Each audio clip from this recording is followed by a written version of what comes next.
Assalamualaikum warahmatullahi wabarakatuh. Sahabat-sahabatku, selamat berjumpa lagi dengan saya Effendi di Effendi Advocaten Channel.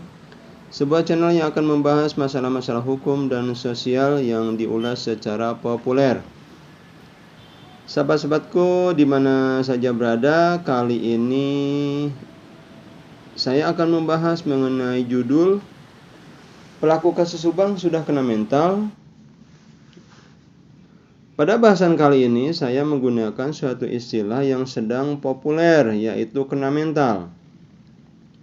Kena mental artinya adalah suatu istilah yang saya juga tidak tahu dari mana asalnya.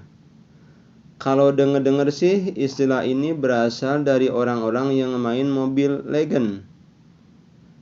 Saya sendiri tidak pernah main dengan yang namanya Mobile Legends tersebut. Kena mental sendiri punya pengertian, yaitu kondisi seseorang yang sedang terpuruk, sedih, gagal karena kenyataan tidak sesuai dengan keinginannya. Bahwa indikasi pelaku kasus Subang sudah kena mental disebabkan oleh beberapa faktor, yaitu 1.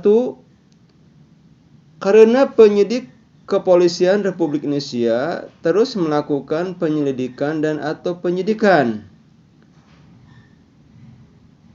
Artinya, kasus ini terus diproses oleh Kepolisian Republik Indonesia.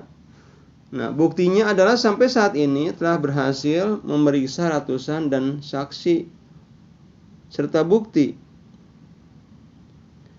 Yang menarik adalah dari sekian saksi, beberapa di antaranya melakukan speak up atau unjuk bicara di media massa.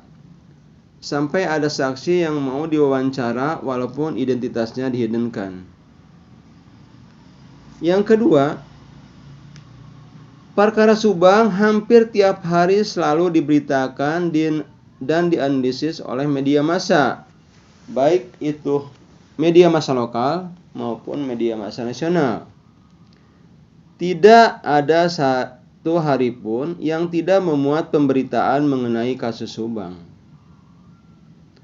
Yang ketiga, adanya desakan yang kuat kepada pihak kepolisian untuk cepat segera mengungkap kasus pembunuhan ibu dan anak di Subang ini. Desakan kuat itu berasal atau datang dari masyarakat umum, praktisi hukum, kuasa hukum dari para saksi, dan yang terpenting adalah desakan dari para YouTuber yang tiap hari mengulas perkembangan kasus Subang ini. Yang keempat, bahwa kasus Subang tidak bisa dipetir-eskan karena dalam kasus Subang ini tidak ada batas masa dalam pengungkapan kasus Subang ini. Jadi sampai kapan masyarakat umum tidak membicarakan lagi kasus Subang ini? Kasus Subang ini akan terus dibicarakan dan diulas oleh berbagai pihak. Yang kelima, kasus Subang adalah manusia. Pelaku kasus Subang adalah manusia. Tentu punya hati dan punya rasa. Mereka, pelaku, akan merasa bosan, merasa bersalah, dan merasa menyesal. Dan tidak ada yang mungkin jangan-jangan suatu saat pelakunya itu mengakui perbuatannya. Wallahu alam. Jadi, kalau keadaannya sudah begini, tentu susah. Jangan-jangan mereka, yaitu pelaku kasus Subang, kabur atau melarikan diri, bunuh diri, atau pura-pura gila. Wah, serem jadinya kalau begini. Itu saja mungkin dari saya bahasan kali ini.